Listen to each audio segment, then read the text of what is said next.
ये विपक्ष करवा रहा है जानबूझ के सिर्फ इसलिए कि बीजेपी को बदनाम करना है, योगी जी को बदनाम करना है कि वो कंट्रोल नहीं कर पा रहे, अच्छे एडमिनिस्ट्रेटर नहीं है, हिंदू मुसलमान करते हैं। नहीं, देखिए समस्या की असली जड़ जो है, एक तो आपने कहा कि योगी जी ने कहा कि यहाँ बीजेपी की सरकार है। योगी जी ने ऐसा नहीं कहा। योगी जी ने कहा देखो यहाँ किसकी सरकार है। वो कहना चाह रहे हैं कि मेरी सरकार है, योगी आदित्यनाथ की। योगी आदित्यनाथ की सरकार में मोहब्बत की बात करना सख्त गुनाह है। नफरत की बात रोज कर सकते हैं आप, नफरत कितनी भी फैलाइए, मोहब्बत की बात करोगे तो सरकार कार्रवाई करेगी। पहली बात तो ये। दूसरी बात, इस तरह सरकारें चलती रही नहीं है। जो भाषा योगी आदित्यनाथ बोल रहे हैं और जो अभी राकेश त्रिपाठी उदाहरण दे रहे थे, कह रहे थे गुजरात में बीजेपी की सरकार है, कोई सांप्रदायिक दंगा नहीं हुआ। इस देश के सबसे शर्मनाक और सबसे खतरनाक और सबसे ज्यादा विभत्स दंगे गुजरात में हुए, सांप्रदायिक दंगे, जो सीधे बीजेपी ने कराए। दूसरा उदाहरण उत्तर प्रदेश का दे रहे हैं। दुनिया का सबसे बड़ा सांप्रदायिक प्रयोग बीजेपी ने उत्तर प्रदेश में किया। एक समुदाय के धर्मस्थल को तोड़ा और हजारों आदमी मारे गए, करोड़ों अरबों रुपए की संपत्ति फूकी गई। क्या बात कह रहे हो आप? खुद ही मतलब अपनी पीठ खुद ही थपथपाते रहते हो। अब मैं असली मुद्दे पर आना चाहता हूं। देखिए, एक तो योगी आदित्यनाथ मुसलमानों को बार बार, योगी आदित्यनाथ पूरी बीजेपी ये एहसास कराना चाहती है कि तुम दोयम दर्जे के नागरिक हो, डर के रहो, ऐसे सीना चौड़ा करके मत चलो। ये जो स्थिति पैदा हुई है, जो बरेली में हुआ, उसको कोई समर्थन नहीं कर सकता, गलत है। लेकिन वो स्थिति कैसे आई? 12 वफात के दिन जो जुलूस निकल रहा था, अगर आई लव मोहम्मद के पोस्टर ले लिए लोगों ने प्रेम में, तो पुलिस जाके, इन्होंने तो कहा ही कहा, बजरंग दल और विश्व हिंदू परिषद ने तो विरोध किया ही किया। पुलिस ने रुकवाया उसे। पुलिस ने कहा ऐसी कोई परंपरा नहीं है और नई परंपरा हम यूपी में नहीं डालने देंगे। वो तो कह रहे हैं कि उसकी घटना है ही नहीं 12 वफात की। नहीं, 12 वफात वो कह रहे हैं 4 तारीख को जो हुआ वो ठीक ठाक हो गया। नहीं, 5 तारीख को वो कह रहे हैं उल्टा हुआ है। 4 को तो बोर्ड लगाएगा। हाँ, ठीक है, राकेश त्रिपाठी खुद बता रहे हैं। हाँ। 5 को 12 वफात के जुलूस में आई लव यू के पोस्टर, आई लव मोहम्मद के, हाँ, I love Mohammad, sorry, I love Mohammad के पोस्टर, जिन पे पुलिस ने ये कहा शिकायत करने के बाद कि नई परंपरा हम नहीं डालने देंगे। देखिए, मैं तो एक बात कहना चाहता हूँ। अंसार रजा बोल रहे थे ये आई लव राम कहें, आई लव कृष्ण कहें। राम और कृष्ण, आई लव राम कृष्ण केवल हिंदू ना कहें, सब कहें, क्योंकि वो सबके लिए संदेश है। उनके जीवन में राम आदर्श पुरुष थे, मर्यादा पुरुषोत्तम थे। उनका संदेश केवल हिंदुओं के लिए नहीं है, कृष्ण का संदेश केवल हिंदुओं के लिए नहीं है।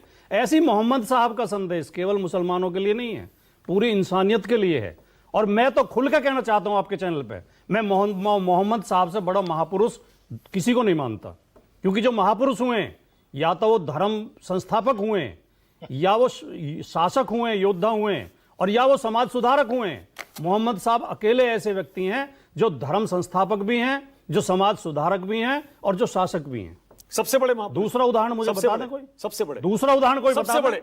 नहीं, मैं तो विश्लेषण पार्टी जी सोच समझ के, ना मैं तो विश्लेषण करके बता रहा हूं। सोच समझ के सबसे बड़े है ना, सोच समझ के कह रहा हूं। फिर से सुन लीजिए, सबसे बड़े सुन लीजिए, फिर से सुन लीजिए, please allow me to interrupt. काटे करो। हाँ, कोई दूसरा व्यक्तित्व मुझे बता दें जो धर्म संस्थापक भी हो, समाज सुधारक भी हो, और शासक भी हो, राजनीतिक भी हो। ढूंढ के बता दें मुझे इतिहास में मोहम्मद साहब ने कहा क्या था। उस समय अरब की स्थिति क्या थी?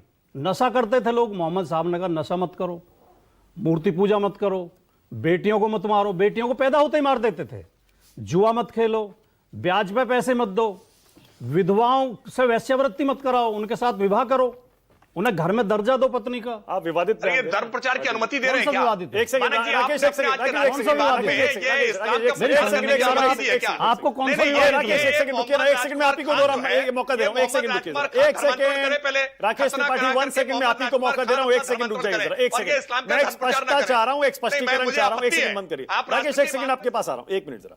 आपने कहा भाटी जी सबसे बड़े महापुरुष, मैं मानता हूं, मैं इसीलिए आपसे पूछ रहा हूं। मैं दुनिया का सबसे बड़ा महापुरुष मोहम्मद साहब को इसलिए मानता हूं कि वो धर्म संस्थापक भी थे, वो समाज सुधारक भी थे, और वो राजनीतिक भी थे। इसलिए कहा उन्होंने राजनीतिक सोच, मैंने भाटी जी आपसे इसलिए कहा, आपने, क्योंकि हर धर्म का आपको ज्ञान है, आप बहुत पढ़ाई लिखाई करते हैं, आप धार्मिक ग्रंथ भी पढ़ते हैं, आप इतिहास भी पढ़ते हैं, और आपने खुद मेरे शो पे कई बार भगवान श्री राम की तारीफ की नहीं है, और आपने कहा कि उनके जैसा महापुरुष नहीं हुआ। मर्यादा पुरुषोत्तम है राम का जीवन। आज आप ये क्यों कह रहे हैं कि पैगंबर मोहम्मद जैसा महापुरुष है ही नहीं कोई भी?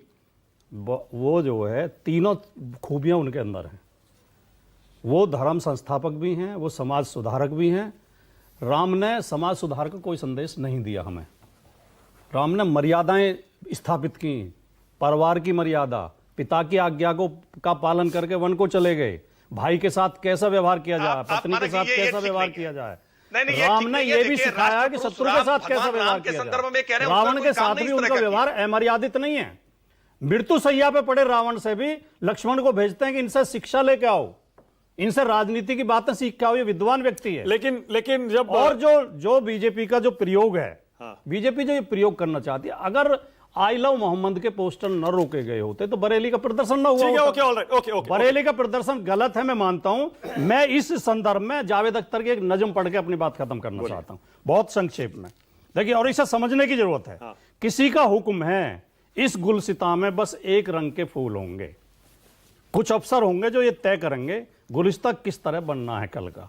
यकीनन फूल तो एक रंगी होंगे, मगर ये रंग होगा कितना गहरा कितना हल्का, ये अफसर तय करेंगे।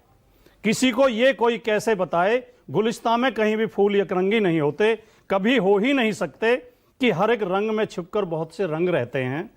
जिन्होंने बाग एकरंगी बनाना चाहे थे, जब उनको जरा देखो कि जब एक रंग में 100 रंग जाहिर हो गए हैं तो कितने परेशान हैं, वे कितने तंग रहते हैं। किसी को ये कोई कैसे बताए, आखिरी पंक्तियां हैं और समझने की पंक्तियां हैं। हवाएं और लहरें कब किसी का हुक्म सुनती हैं, हवाएं हाकिमों की मुट्ठियों में, हथकड़ी में, कैद खानों में नहीं रुकती। ये लहरें रोकी जाती हैं तो दरिया कितना भी हो पुरसुकूं बेताब होता है, और इस बेताबी का अगला कदम सैलाब होता है।